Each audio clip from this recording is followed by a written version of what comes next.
It's the ability to get up and take care of our families and serve the public. And we pray as always that you'll watch over and care for every member of this body, the board, the employees, for the families that are represented here in the community we serve. We pray that you'll continue to lead, guide, and affect our minds as well as our decisions. Forgive us our sins in Christ's name. I pledge allegiance to the flag of the United States of America and to the republic for which it stands, one nation, under God, indivisible, with liberty and justice for all.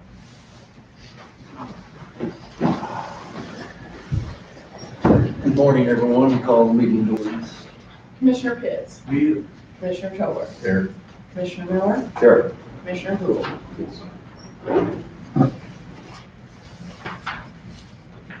We have two sets of minutes, regular meeting held on January 25th, 2019.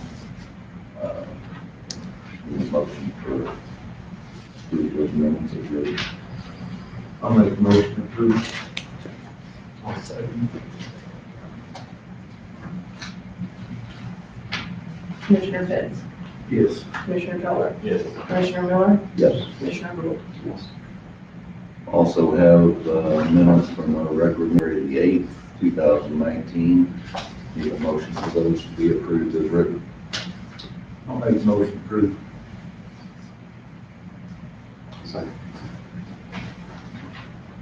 Commissioner Pitts. Yes. Commissioner Toller. Yes. Commissioner Miller. Yes. Commissioner Gould. Yes. Have any public comments? Is there any? Yes, ma'am. I'm here for the circuit clerk's office. Tiffany's at training in Springfield for the new fines and fees that are going to be taking effect. And she wanted me just to step in and report that the iDrops program is doing very well. That's in conjunction with the comptroller's office. We've had two offsets notifications that are totaling approximately right around $2,000. There should be more to follow in a couple of weeks. I'm sure she'll elaborate more at that time. But she did just want me to give you a notification that that was now, in process. Okay, thank you. Anyone else? Committee reports? Anybody have anything? We had a meeting with Shawnee Development, which is a food truck coming in. We had about, I believe, about 8 pallets that we had quite a bit of meat this time, which was a little bit different. But if anyone knows of anyone that might possibly have a freezer that they want to donate to the food pantry, they appreciate it. Because right now they have to go to State Lot or someplace to store it until they can actually distribute it. So How big a freezer do you just,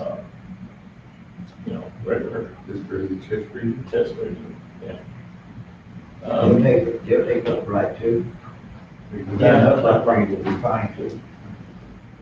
In fact, the last one donated this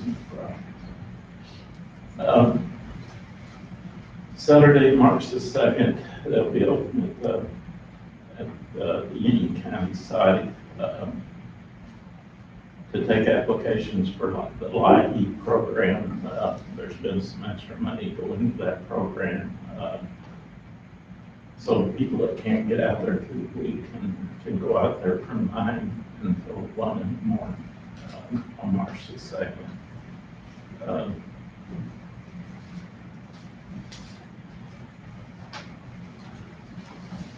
It also has been certified,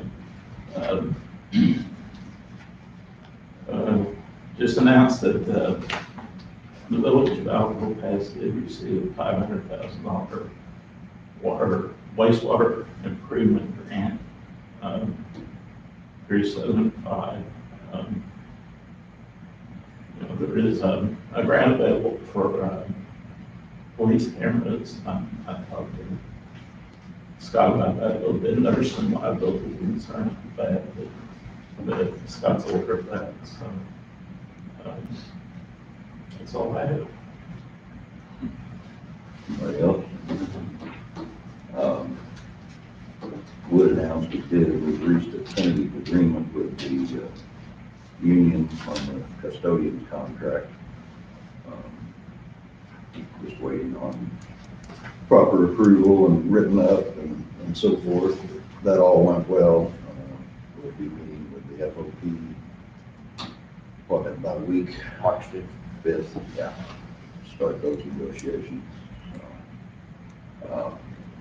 And the highway department is still ongoing also. Building permits, none? Nope. Kevin's in Mexico. He's out of the country, I don't know where. County finances, do you have anything, Lee? Now for the hearing for the auditors and tax sale.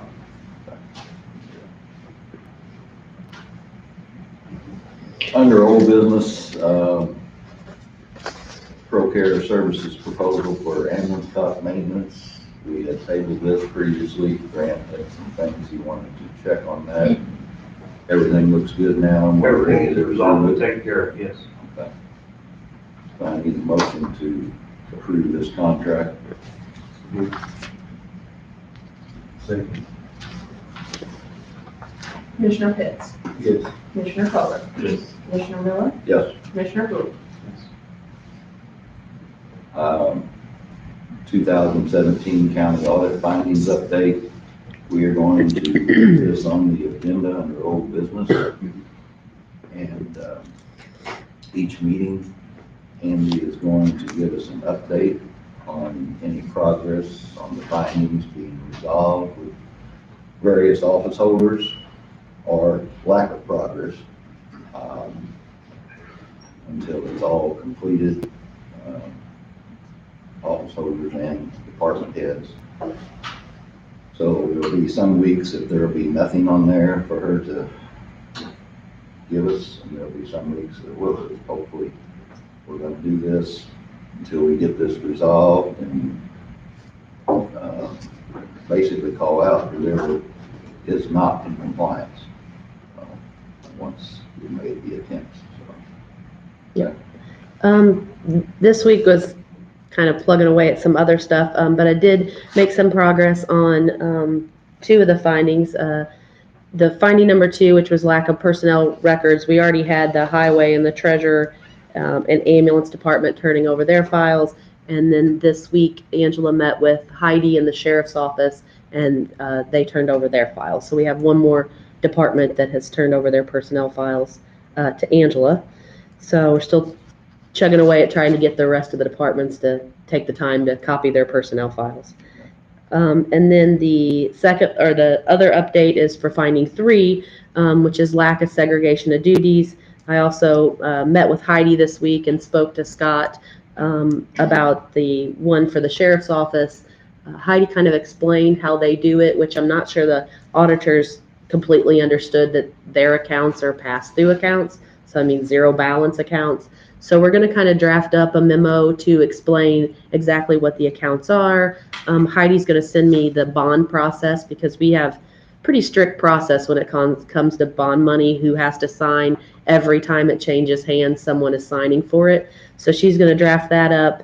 And then I'm just going to try to explain, the process. And then Scott is going to begin to make sure that he's actually signing off on the bank recs that Heidi does. So I think we'll be in compliance there. We're going to draft it all up and get a copy to the auditors and make sure they're okay with it. Good deal. Good positive report. Yes. Under new business, approve the payment of our bills. Has everybody had a chance to look at the bill list? So any questions?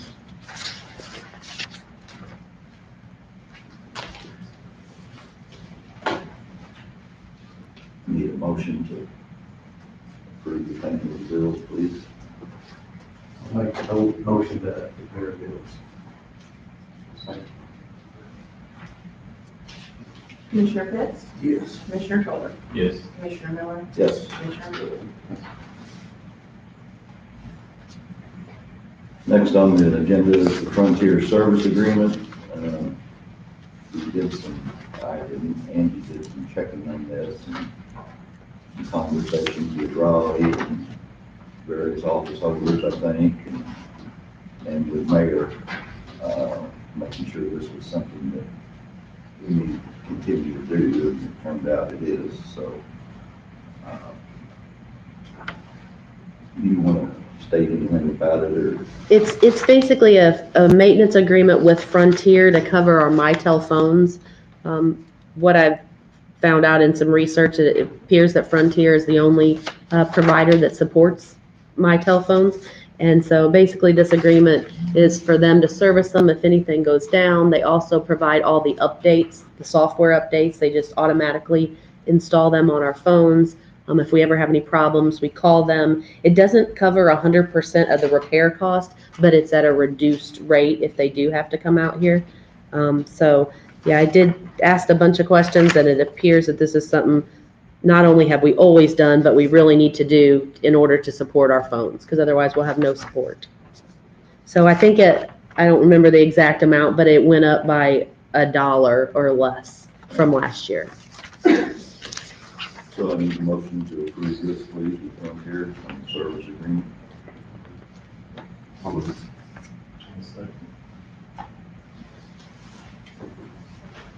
Commissioner Fix? Yes. Commissioner Miller? Yes. Commissioner Miller? Commissioner Wood?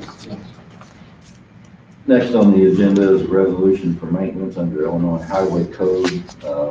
This is our county MFT money. In our budget, we budgeted $350,000. The actual resolution here shows $500,000.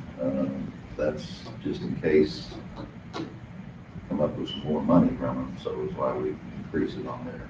This is annual approval that we have to do every year in order for our highway department to be able to spend this money and get it and so forth. So need a motion to approve this resolution.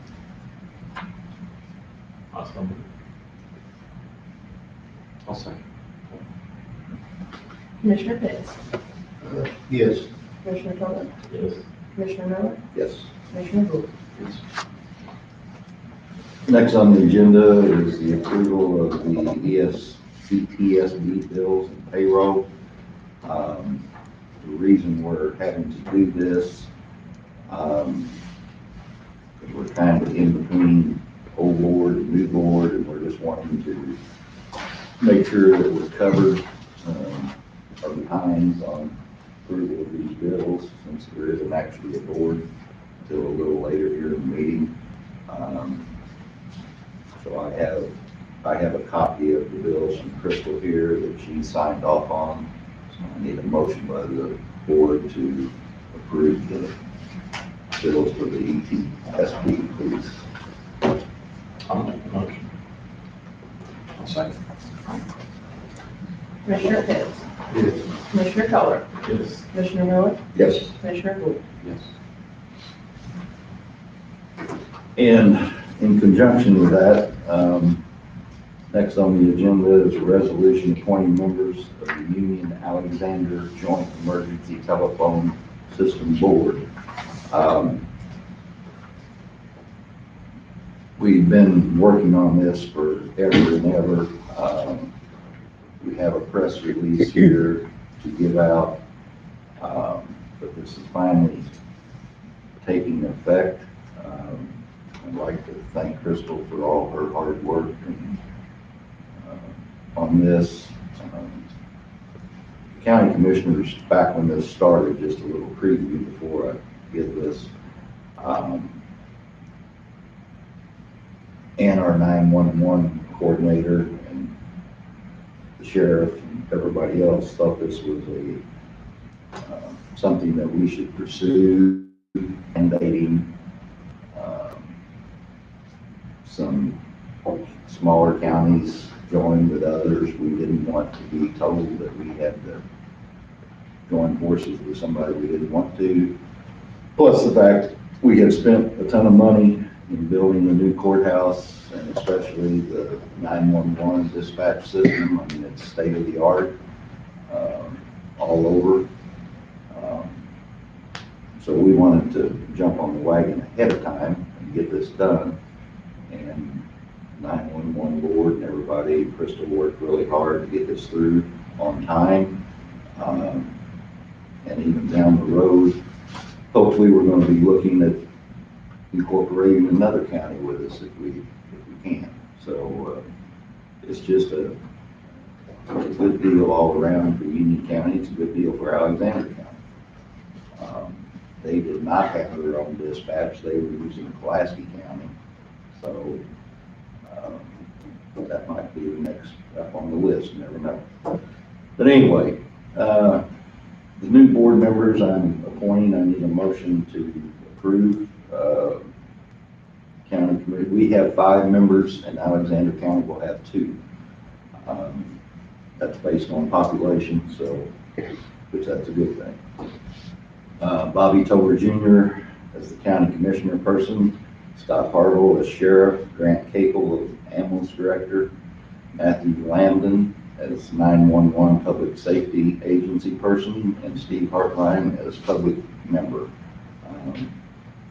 All but one of these was previously on the board. Matthew Lambden is a new member to the board. I need a motion appointing these people and forming this new board, please.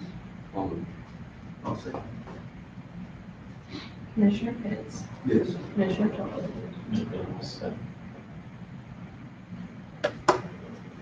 Miller, Yes. Commissioner Bowe. Yes.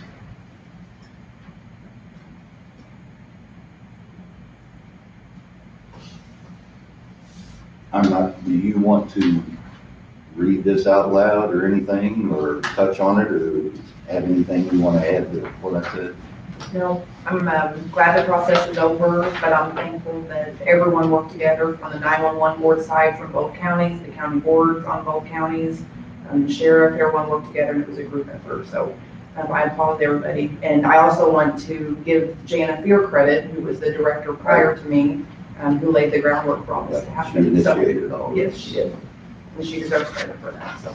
Scott, do you have anything you want to add? I just think this is a good thing, like just mentioned, I just repeat that's kind of good for us to keep us sound here. We have a great dispatch center, and I think we're, when we designed that, I had the opportunity to be involved in designing that dispatch center, and we got another position down there to expand if we need to. So I think this is great for us and Alexander County. So I appreciate everybody's help doing this.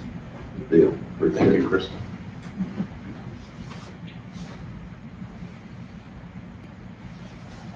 Next, I don't have any paperwork on this, right? We just need to approve the, You just need to make a decision on whether you want to add them.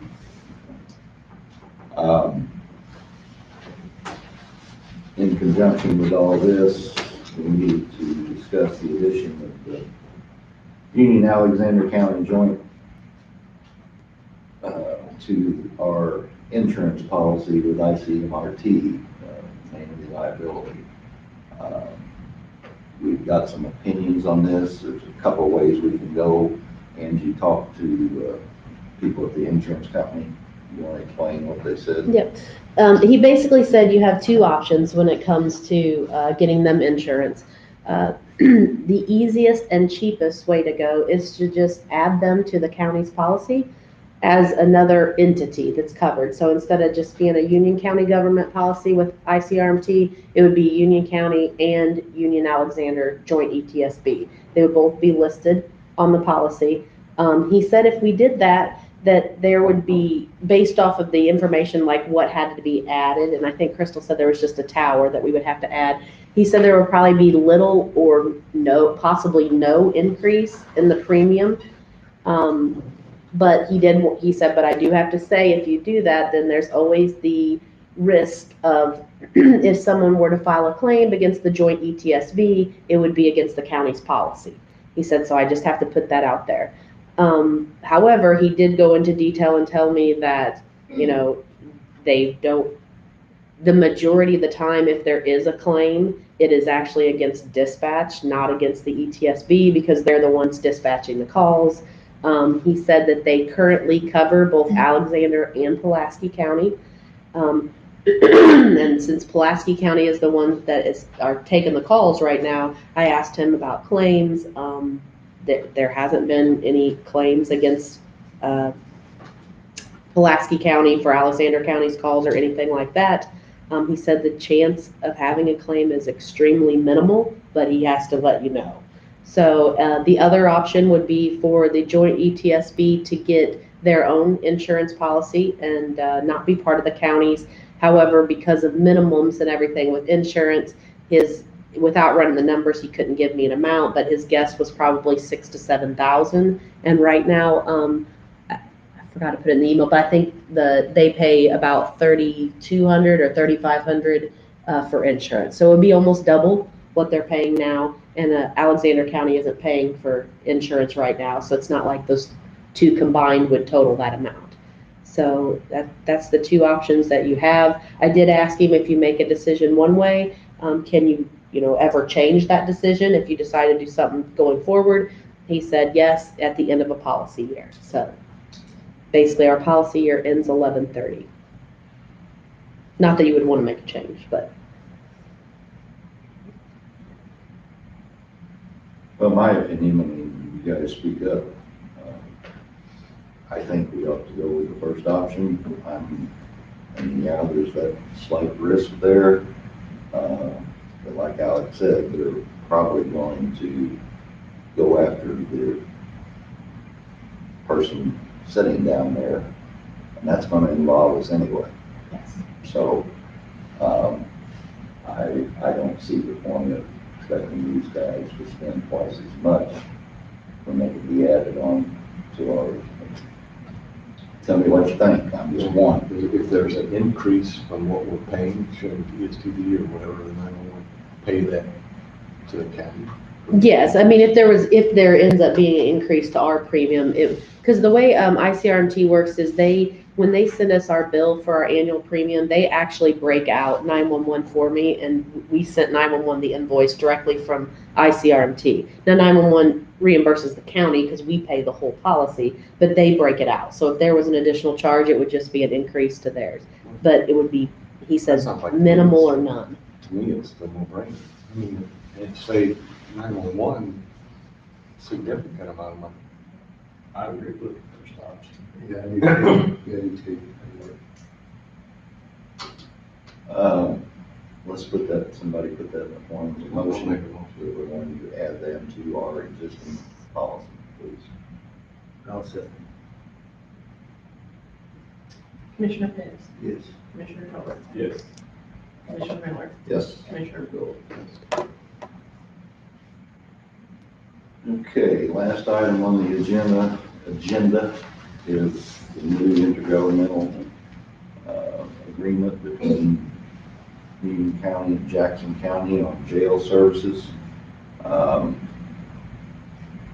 This was coming up due. Scott has been working on this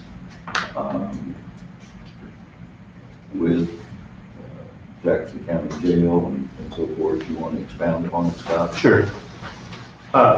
You guys got a copy of that, correct? There's only two significant changes in the contract. The rest of it remains the same. But it's the way that the cost basis was derived at. We used to do inmate count. We do that on a monthly basis. The old contract talks about 20 minimum cost basis. And now I've asked for that to be changed because now I want to calculate, because that's basically how it's calculated anyways, is inmate days, total days. So you take the daily rate times that, and that's what you have for it. So what I've asked them to do, I went back and did an average on how many days we had last year, and it averaged out 511 days as an average. So I've asked for that. So essentially, we're going from 20 inmates a month to a minimum of 17. That's what 511 days would equal out to, about 17 days. So we've got a little reduction there that hopefully saves us a little money. And then the daily rate will stay, it will be frozen for this year, and it will not increase until January 2020. And it only goes up 0.25% for the three subsequent years. So we're not going to be over $58. 2022 is $58.68 to be the daily rate for the jail. And this is a 4-year agreement. This is a 4-year agreement, yes, sir.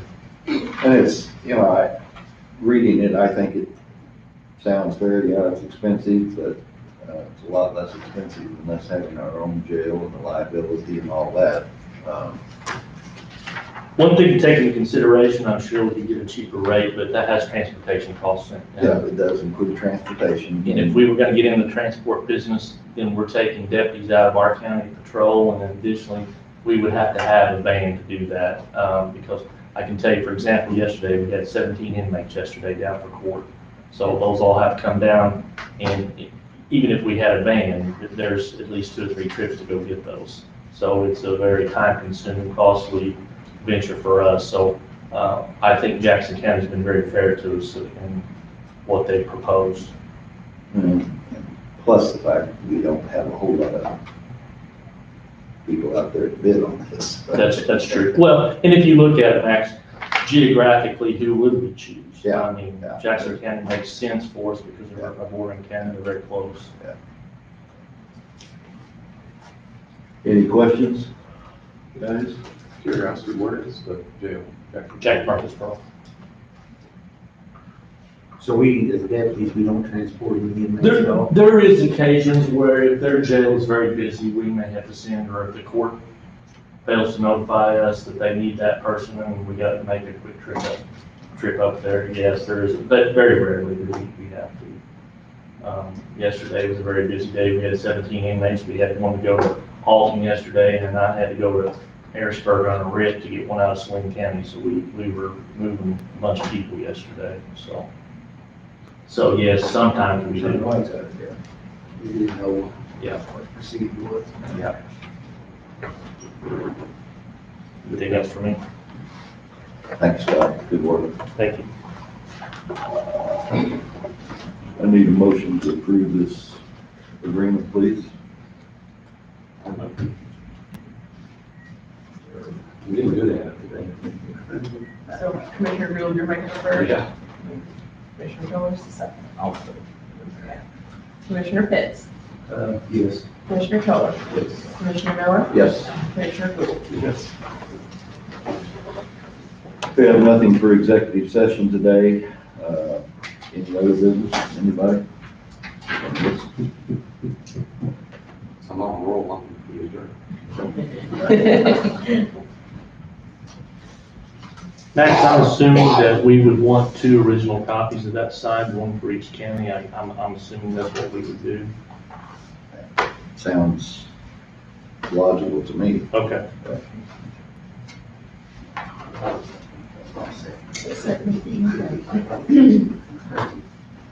Excuse me, Commissioner Pitts, Yes. Commissioner Tiller, Yes. Commissioner Miller, Yes. Commissioner Gould.